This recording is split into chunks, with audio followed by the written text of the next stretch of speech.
आज हम एक अहम मौजू बात करने जा रहे हैं। ये मौजू है जिंदगी भर की सज़ा, ख़ास तौर पर उन ख़वातीन के लिए जो कूस के जुर्म में सज़ा पाई है।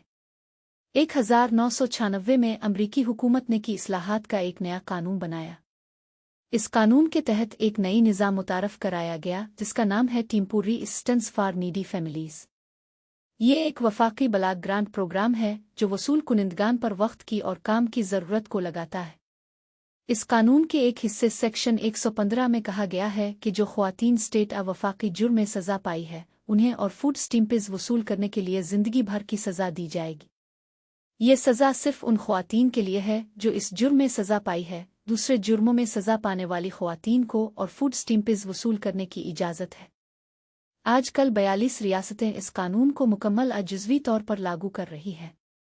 हमारे मुताबिक 23 रियासतों में तकरीबन 92,000 ख़वातीन इस कानून के तहत मुतासिर हुई हैं। इस कानून की वजह से उन ख़वातीन के बच्चों को भी नुकसान पहुंच रहा है।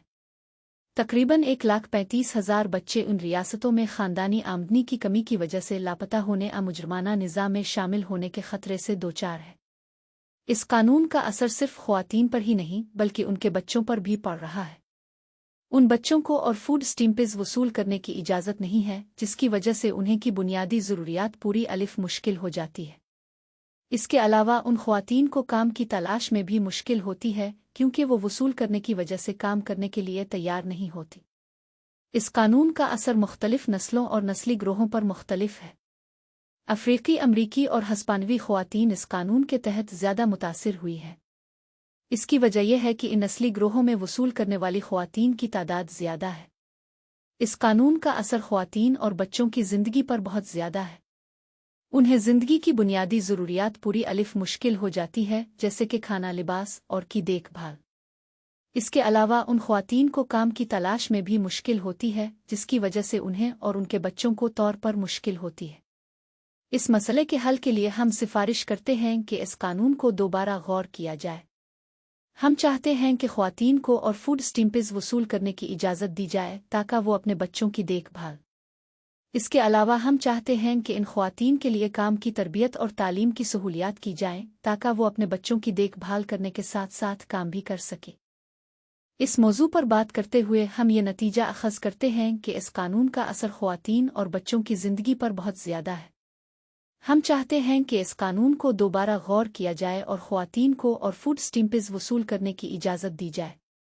इसके अलावा हम चाहते हैं कि इन ख़वातीन के लिए काम की तरबियत और तालीम की सहूलियात की जाएं ताकि वो अपने बच्चों की देखभाल करने के साथ साथ काम भी कर सके। आइंदा के लिए हम सिफारिश करते हैं कि इस कानून को दोबारा गौर किया जाए और ख़वातीन को और फूड स्टैम्प्स वसूल करने की इजाज़त दी जाए। इसके अलावा हम चाहते हैं कि इन ख़वातीन के लिए काम की तरबियत और तालीम की सहूलियात की जाएं ताकि वो अपने बच्चों की देखभाल करने के साथ साथ काम भी कर सके। हम ये भी चाहते हैं कि इस कानून को लागू करने से क़ब्ल ख़वातीन और बच्चों की बेहतरी के लिए ज़रूरी इक़दामात किए जाएं। आखिर में हम ये कहते हैं कि इस कानून का असर ख़वातीन और बच्चों की ज़िंदगी पर बहुत ज़्यादा है। हम चाहते हैं कि इस कानून को दोबारा गौर किया जाए और ख़वातीन को और फूड स्टैम्प्स वसूल करने की इजाज़त दी जाए। इसके अलावा हम चाहते हैं कि इन ख़वातीन के लिए काम की तरबियत और तालीम की सहूलियात की जाएं ताकि वो अपने बच्चों की देखभाल करने के साथ साथ काम भी कर सके।